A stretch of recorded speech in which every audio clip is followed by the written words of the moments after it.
Every year, around 6 to 8 million tons of oyster shells are dumped into the ocean, and this volume naturally puts serious pressure on marine ecology. Before the shells end up in the water, they pile up on the streets of towns and villages that do aqua farming. They just lie around everywhere, serving no purpose. And naturally, these piles cause environmental issues, emit a strong fishy odor, and create breeding grounds for mosquitoes. In other words, they stink like crazy and breed insects. The problem with shells is that they don't break down like a lot of other fish waste. You also can't compost them. So if you dump oyster shells somewhere, they'll just stay there for a very, very long time. In fact, over time, the pile might even grow. Someone else might think it's an oyster dump and throw in more shells. For example, it seems like in the Taiwanese village of Wangdong, every third house has baskets filled with empty shells. These shells are just everywhere. It's estimated that every year 10 million tons of oyster, clam, scallop, and mussel shells are produced on our planet. Whether these shells are sent to the sea or to a landfill, they cause problems, and finding a decent disposal method that doesn't harm nature is a real challenge. What they've come up with in Taiwan is truly impressive. It's a great example for anyone looking to help the environment in an effective and economically viable way. So first, let's go over the basics. For more than 300 years, they've been farming oysters in Taiwan. And in these 3 centuries, the process has barely changed. But the reason isn't tradition, it's because the soil on the island has a high salt concentration, making farming impossible. Instead, it's excellent for oyster cultivation. Thanks to the farmers' efforts, the mollusks have become the primary source of income. For others, oysters have become one of the most famous delicacies in Taiwan. According to data from 2015, 500,000 fishermen and industry workers were farming and processing fish, shellfish, and mollusks on 100,000 acres, which is about the size of 150,000 Olympic swimming pools. It's a huge operation.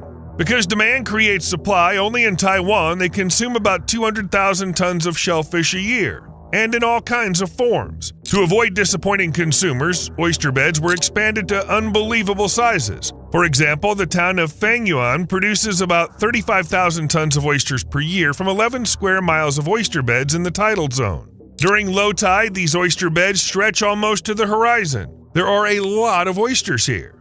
It's just like that scene from Attack of the Clones. And then I started to wonder, how exactly can you grow oysters? It turns out there are actually 3 different methods. The first method uses rafts that are held up by large styrofoam buoys. You could say the oysters are floating on foam. This farm looks like a patchwork of still waters of the bay with green mesh nets and a small wooden canoe for transporting the catch. Oysters are grown on floating bamboo rafts to which empty oyster shells are tied. They serve as a substrate for the larvae to grow.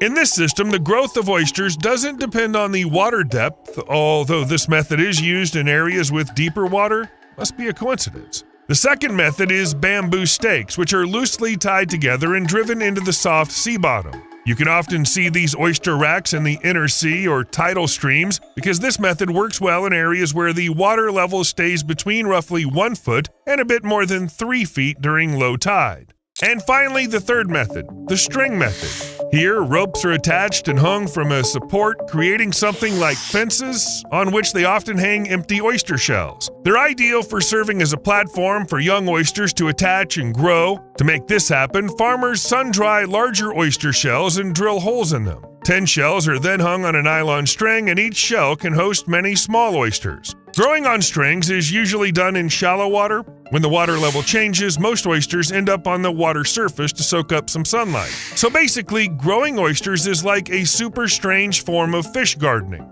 But just like on any farm, animals help people here. And when it comes to growing oysters, it's the ocean oxen.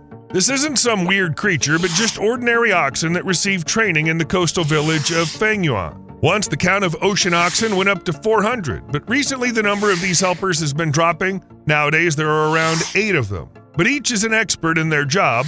Not that the work was all that tough, really. These oxen are trained to go into the ocean, wait until the oyster farmers load their catch, and then the oxen carry the oysters home. But it's important to consider that oxen are big and quite clumsy creatures which, however, remember the route from their home to the oyster field. These harvesters don't need to tell the oxen where to go, and once there, the animals are careful. Achieving such behavior usually takes years of training. It's no wonder that most harvesters today use machines. They're simply more efficient and don't need to be trained. So what do we have in the end? an overall picture, and the fact that some old oyster shells are being used by farmers to grow new oysters. Unfortunately, that's still not enough, for the remaining shells still need to be properly disposed of. Some of them are ground into powder at factories, which is used in making household items like incense sticks. It turns out that ground shells help produce smoke and toxic chemicals released when burning incense. This is because oyster shells are materials with low thermal conductivity. They don't absorb or disperse heat. I hope it doesn't add a fishy smell to the incense. More recent research has revealed other and numerous areas where oyster shells are used. These include water purification, additives in building materials, elements of landscape design, and even adjusting soil pH. They can even be used as fertilizer. It turns out that ground shells contain a small amount of nitrogen, so they can be good for plants. Even all these methods of disposal aren't enough. The problem is too serious, and no amount of incense along with landscaping can solve it. We need something better.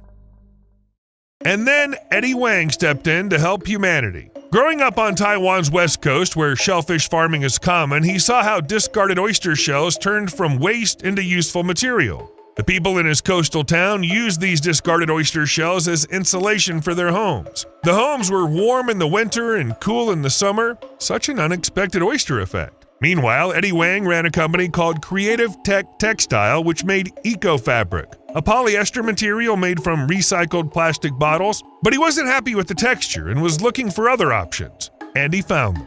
Trying to understand the unique properties of oyster shells, Eddie Wang became the person who invented and patented the idea of making fabric from these shells.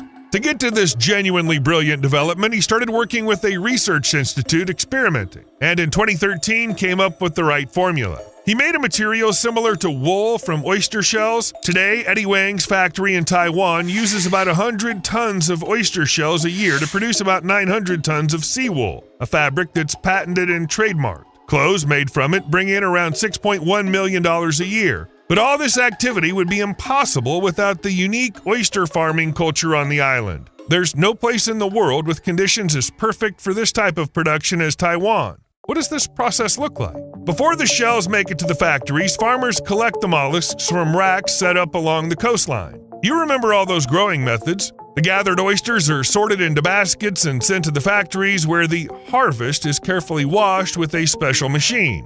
Clean shells are sent to small family businesses, which clean them of meat, and of course they use that too. As I mentioned, oysters are very popular in Taiwan. While the clean shells are sent back to the factory, where they're ground down into nanoparticles and then mixed with yarn made from recycled plastic bottles. The resulting threads are used to make fabric that's not just the fabric of the future, but also an eco-friendly, low-carbon product. Just think about it. It's made from shells that capture and store carbon dioxide from the atmosphere, and the process doesn't use any water. It's like an environmentalist dream come true. This is great news for consumers, too. The oyster shell powder is created through a high-heat process that imparts antibacterial and deodorizing qualities to the fabric.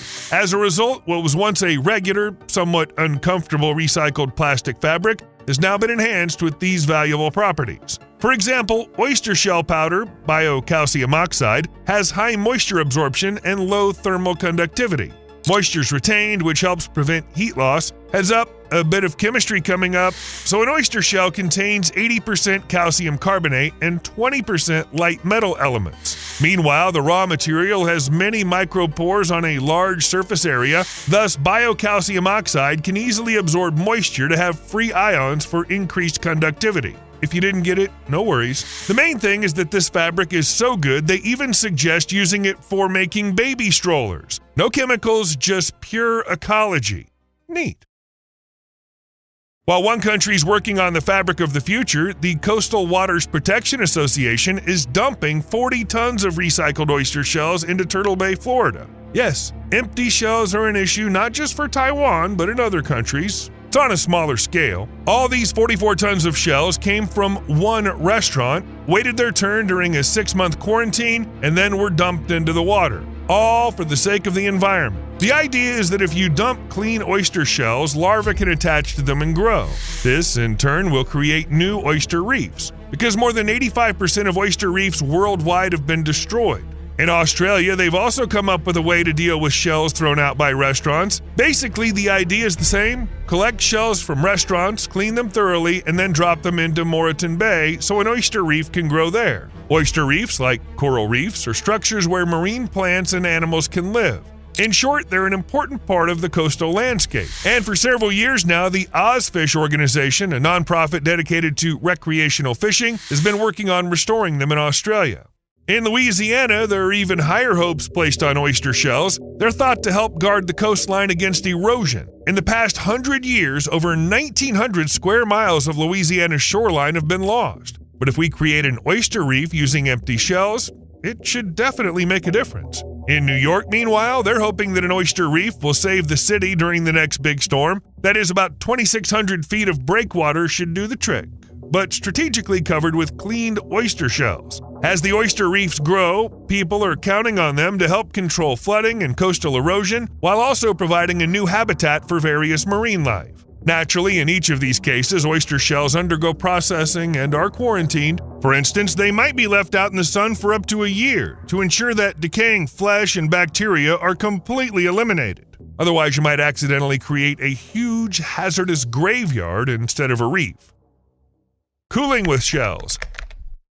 If you're watching this video from planet Earth, you don't need to mention that it's been getting hotter recently. Europeans in particular are noticing this and trying to find ways to cool their homes. Air conditioners help, but they also impact the climate even more. So recently there's been an alternative: painting roofs white. Only used for this purpose, not regular paint, but a blend of powdered oyster shells. In France, over 130,000 tons of oyster shells are discarded each year because they also really love eating oysters there. A recent study showed that adding these crushed shells to paint makes it more durable, all thanks to calcium. So why not use it? Oyster-enriched heat-reflective roofing paint is applied in 3 layers, the first 2 for durability and the third to reflect 90% of sunlight. As part of the experiment, they even painted a couple of houses. And it turned out that the temperature inside was 50 degrees Fahrenheit lower than in the houses that weren't painted. Shoes for Little Mermaid. Everyone remembers that Ariel loved to use shoes as clothing, right? Well, Solandy West has discovered that oyster shells have interesting properties, especially useful for sneakers. That's how they came up with sneakers with soles made from oyster shells. They create it with the help of a 3D printer. Shoes are designed for athletes and custom fit. People who have tried them say good things. They're comfy, environmentally friendly, and even a little bit fancy. Taiwan's Olympic team approves. Since we started talking about sports, the uniforms of the Taiwanese Olympic team this year were made from high-tech materials using innovative methods. Actually, there's a lot to say about each item, but I'm most interested in the polo shirts. They're made from 2 types of yarn, biodegradable material and seawool, which I talked about today. And the materials were chosen not just to showcase the country's industry strengths, but also because it's cooling yarn, so the athletes will stay cool, comfortable, and dry. Oyster snow. If you go to some beaches in Taiwan, you'll see snow, and people aren't happy about it. It's because it's marine debris, styrofoam, left over from farming activities. You remember, right? Oysters float on rafts supported by foam. White polystyrene buoys used in oyster aquaculture are one of the most common types of trash along the island's western coast. Even in Japan, styrofoam made up 99.5% of all the marine debris collected during the survey of 31 miles of coastline. Of course, Taiwan is trying to fight pollution. Moreover, a recent study in South Korea found that styrofoam buoys on which oysters float harm the shellfish themselves. Typhoon versus oysters. At the beginning of August this year, the shores of China and Taiwan were covered with so many oysters that people came to collect them with buckets. Why? Well, you've already guessed from the caption. Who am I kidding? It's all about the typhoon. It caused nearly $26 million in damage to Taiwan's agriculture sector, with oysters in shallow waters being the #1 victim. 7,760 acres of oyster farms were damaged, and reporters who arrived on the scene saw that oysters were literally everywhere. Oyster apocalypse. Most of the shellfish just died, but I'm curious if this will affect the textile industry. After all, there's suddenly a huge amount of raw material, and you, dear viewer, owe me a like right now. See you later.